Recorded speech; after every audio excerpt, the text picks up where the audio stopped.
কমেন্টে আমি সুমির একটা পোস্ট করে আমি বলেছিলাম যে সুমি বড়লোকদের তো প্রচুর খাওয়ালো, গৃহপ্রবেশ করলো এত ধুমধাম করে এই সেই, কিন্তু কখনো আমি কাউকে দেখলাম না ও গরিব মানুষদেরকে খাওয়ালো। তার পরিবর্তে আমাকে অনেকে কমেন্ট বক্সে অনেক কিছু খিস্তি দিয়েছে, গালাগালি দিয়েছে, মুখ গালাগালি করেছে, শিক্ষাগত যোগ্যতা নিয়ে বলেছে। ইভেন এটাও বলেছে, তোর পয়সা থাকলে তুই খাওয়া না, তুই করে দেখা না, তুই লোকের পেছনে কেন করছিস, তুই ওকে দেখে হিংসা করছিস।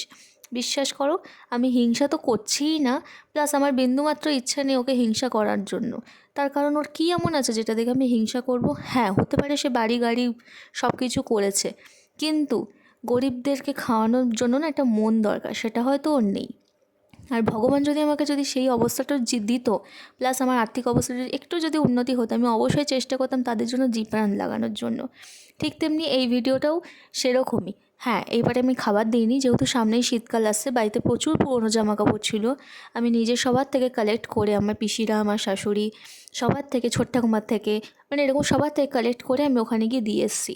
তবে এই ভিডিওটা থেকে তোমরা প্লিজ জাজ করো না যে আমি শো অফ করছি, কোনো শো অফ না। এই ভিডিওটা করার মানেই হলো যে একটা জিনিস দেখে অন্যজন যদি একটু এগিয়ে আসে তাহলে সেটা ভালো হয়। আর এখানে গিয়ে আমি প্রচুর বাচ্চাকে এইসব জামাকাপড় সব দিয়ে এসেছি। তবে দেওয়ার ভিডিও আমি করিনি, কারণ ওটা দেখলেই বলবো ওই তো ভিডিও করে শো অফ করছে, ঠিক এই কারণের জন্যই। কিন্তু ভগবান যদি আমাকে একটু আর্থিক অবস্থা যদি সুমির মতনও যদি করতো না, বিশ্বাস করো আমি তাদের জন্য না প্রাণ লাগিয়ে দিতাম। কিন্তু ওরকম মন মানসিকতা আমার নেই।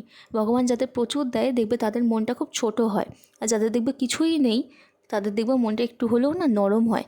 কথাটা সত্যি না মিথ্যে জানি না, তবে আমার সাথে এটা আমার মনে হয় যে এই কথাটা একদম চরম সত্যি।